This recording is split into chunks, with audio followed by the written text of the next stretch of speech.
Hello and welcome to Home Comfort Tactics. My name is Eric Gans. I'm an energy auditor in Maryland.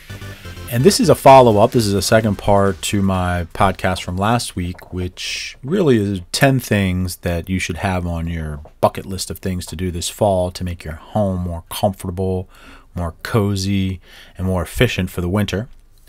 And the first 5 things on the list, of course, were do-it-yourselfer type things that I think that if you roll up your sleeves, you could get a little dirty and do. But these next 5 things are a little more on the heavy lifting side, things that I think that you probably need to hire somebody to do for you. And before I get into that, I just want to mention to you that I am out in the field doing these energy audits on a daily basis, and I want to try to bring some of the things that I see in house after house, time and time again, to the forefront so that you can, learn a little bit more about what is going on in your house and what's important so that you can prioritize and understand that you're probably not too far away from having a more comfortable home.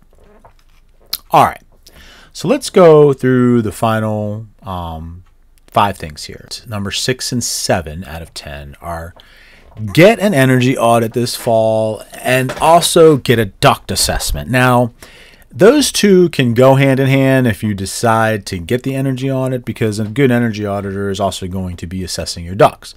However, if you're not really wanting to go down the pathway of getting an energy audit right now, for whatever reason, maybe it's not your thing, then you should absolutely have somebody assess your ducts, especially and really only if your ducts are in your attic or your crawl space. So I'm going to tell you a little story about the Grant family in Laurel, Maryland, and they decided to get the energy audit done about a month or so ago. They figured it'd be a good idea since they're getting ready to do the basement. They're finishing off the basement, and they're thinking about possibly upgrading their HVAC, which was 2008. So it was, I don't know, 7 years old. No, 12, 15 years old. Oh, man. They also were pretty sure when I arrived on the scene that they were going to be getting windows and doors because they felt like, they needed to, because that's pretty much what everybody thinks. But it was low on the list for now, and they'd also heard about the rebates through the utility company, which for them was BGE in Maryland, so they wanted to learn more about that as well. And the audit turned out to be a really, really good thing for them. They realized right off the bat, that their HVAC was already Energy Star, it was already efficient, and you have to really sort of think about the law of diminishing returns when it comes to an energy efficient machine. Even if it's 15 years old, you're not really going to get too much more out of it in terms of efficiency. And those machines are built to last or run a long time. They're built to run and run and run. And if you do decide to get some of the things that I talk about with people on the list done, then guess what? The HVAC is going to have to run less over the next 15 years, which means as long as you keep up with it, then it should last a good long time. They were also relieved to find out that the windows were not something they needed, because during the assessment, I was able to talk to them and show them that the windows were already somewhat energy efficient. The icing on the cake is they were able to take full advantage of a huge benefit in the basement before they closed the ceiling. And I've seen this time and time again where people are missing a huge opportunity to seal off a huge source of energy loss, which would be humidity gain in the summer and also cold air in the winter. So energy loss through also poor comfort down in the basement because the ceiling has been finished, and you don't really want to start cutting down drywall if once it's up. You want to do that before you finished off the basement. So that was a great win for them because they were able to prioritize the things that they had going on to make sure that nothing got in the way of the other. For example, finishing the basement first, then getting the assessment, only to find out that there was a huge opportunity missed, because most basements do have some area that is going to remain unfinished, and that usually equates to about 25% of the total area that could be sealed. But if you have a full unfinished basement, then, you know, it would be great to get the full 100% if you can. And then finally, they also learned about how the rebates work through BGE. And the other great thing is they learned about how they're able to stack the rebates on top of rebates that are coming down the pike through the Inflation Reduction Act. I educated them and explained to them how the program works, both programs, and that empowered them. It puts them in a position to maximize their benefits and their incentives. So again, they are able to maximize their benefits, meaning they can seal the basement before they close it up because they got the energy audit, and they can also make sure that they get the maximum amount of money to do these things. All right, so let's get into number 8 and 9. And this is going to be a little story that I want to tell you about myself. And the two on the list here are full crawl space encapsulation. So during the do-it-yourselfer, I was saying just get down there and close off those open vents with some foam and some sealant. But here, we're talking about going full throttle, full crawl space encapsulation, and also air sealing and insulating the attic all the way. So last episode, I was talking about maybe just hitting some of the bigger, more obvious penetrations, recessed lights, things like that. But here we're talking about getting to all of the nooks and crannies, all of the places that we can actually get to that we know are going to leak air, and seal them professionally.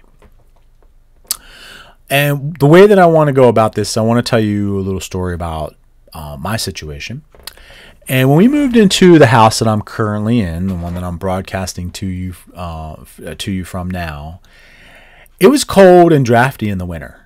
And we were basically, you know, kind of feeling like, wow, you know, we can't really sit in the living room. It's very cold. We had to turn the heat up if we wanted to sit in there.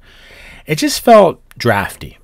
And I was just getting into this field at the beginning of 2018, and we had moved in at the end of 2017. So I was starting to put some pieces of the puzzle together, and we decided immediately that we were going to get the attic sealed and insulated. And I can tell you that it made a huge difference for us. You know, it was so much easier, even with the old HVAC, to get the house to heat a little bit faster. It felt like the air was warmer from the heat pump, and that's something that I've done a full story on in another show that I did on YouTube, where I actually was able to go and do an energy audit for somebody and explain to them why the insulation was so poor, that was the reason why their heat pump, you know, wasn't working, because they were considering switching to gas. And of course, these days, we want to switch over everything to electric. So we're trying to stay away from gas. And that's going to require people like myself to get into people's attics and their homes and explain what's going on. But back to it, I basically had the attic insulated and sealed, and we were more comfortable. But there was still something missing, because we have 2 little dogs, and we would go down into the foyer.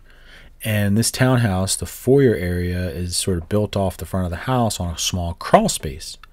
And that foyer and the area adjacent to it, which is the living room, were still cold. So the house was more comfortable. We were spending most of our time, but there were still a few places that was just downright cold. And then about 2 years later, I decided to, in the summer of 21, I decided to have that foyer space encapsulated. And that has really taken us over the hump. Not only for the wintertime, not only is that foyer just more comfortable, more a part of the house. It's not frigid in the morning when we're staging the dogs to get them out on for a cold walk. But also the living room adjacent is much more comfortable. We don't feel like we have to adjust the thermostat when we go to watch television. And then the big thing that was really interesting to me, well, 2 things. One, I just want to mention about the summer too, even though this is more for things to get ready for the winter, but you'd be surprised how much the crawl space plays a factor into comfort in the summer as well. But the other big thing I noticed, and I think this is one thing that is really interesting to me, I tend to have really dry hands during the wintertime. My fingers get cracked. I do work with my hands out in the field doing energy audits, but when I'd come home, it was unbearable. I have to use constant lotion. But since I closed off the crawl space and that cold, dry air isn't getting drawn into the house, I can tell you that my hands have been much more easy to manage. I didn't have cracked fingers the past 2 winters. I'm going to go for another winter here and see, because I'll tell you that it hasn't been quite as cold here the past couple winters. We haven't gotten the polar vortexes, but I remember we did get one cold stint, and I just didn't feel like my hands. So that's just another thing. What I'm trying to say here is when you don't let as much of that cold, dry air into your house, you're going to have better energy bills. You're going to have better comfort. And there's also other, great things that you get out of it. And then, so that was the 2 things there. I just wanted to sort of make the point that we had the attic and the insulation done, and that brought us closer to the promised land, but then doing the crawl space took us all the way. All right, so the last thing that I wanted to talk about here on my list of things that you should do before winter sets in, if you want a nice, comfy, cozy home, is seal and insulate your overhangs. So what is that? Well, I'm going to put some pictures up of these things on YouTube for those that are watching on YouTube, but those that are listening, an overhang is sometimes called a cantilever. It's oftentimes on the back of the house. Sometimes it's on the second floor to give that second floor an extra 2 feet. They don't build the foundation out the 2 feet. They just put the joist, or they extend the joist over the wall 2 feet. And a lot of times you get them on the first floor too. Maybe a bump out bay window on a dining room. You might even have a 8 by 2 foot bump out to the sliding door near the kitchen. But the point is, when you look at your house, and if you want to know whether or not it's a cantilever, an overhang, then you got to look at where the foundation wall is. And is that space hanging over top of it, outside of the foundation wall, whether it's on the first or second floor? Usually these areas are incorrectly insulated, and because of the style and the type of construction and the way that it's put together, they're also big offenders when it comes to comfort and energy efficient problems. So the story that I want to talk to you about here today is a buddy of mine, and he reached out to me. He saw me on LinkedIn and saw that I was, involved with doing energy audits and sealing up houses. And he was just telling me that he was so disappointed because last year he had spent a small fortune on getting the basement finished to extend his living space. They had a big family and they spent most of their time on the first and second floor. And he finally was able to get some money together and get the basement finished out and make it sort of like a rec room. But he was really disappointed once again because the winter rolled around and himself and the kids, nobody wanted to hang out down there because it was freezing cold. It was freezing, and he couldn't figure out why. He didn't really understand what was going on. And that's kind of ties a little bit back to my first 2 on the list here, getting the energy audit, getting the assessment before you get any type of work done to try to avoid something like this. But back to it, the reason why this problem was happening for him mostly was because of this rear bump out. And when we took the thing apart, eventually he decided to get the work done. It's very obvious why, because you can see up into the living space basically from the outside. And the reason why it's invisible is because it's covered by drywall.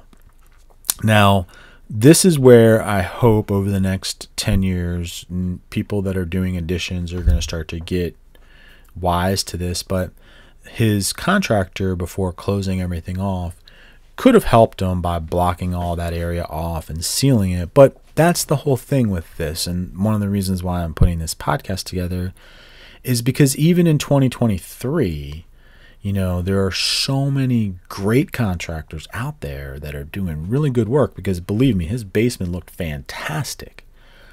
But there's a disconnect with how to make the house more comfortable and to make it more efficient. So they can make the space beautiful, but they're not in tune with how to make it comfortable.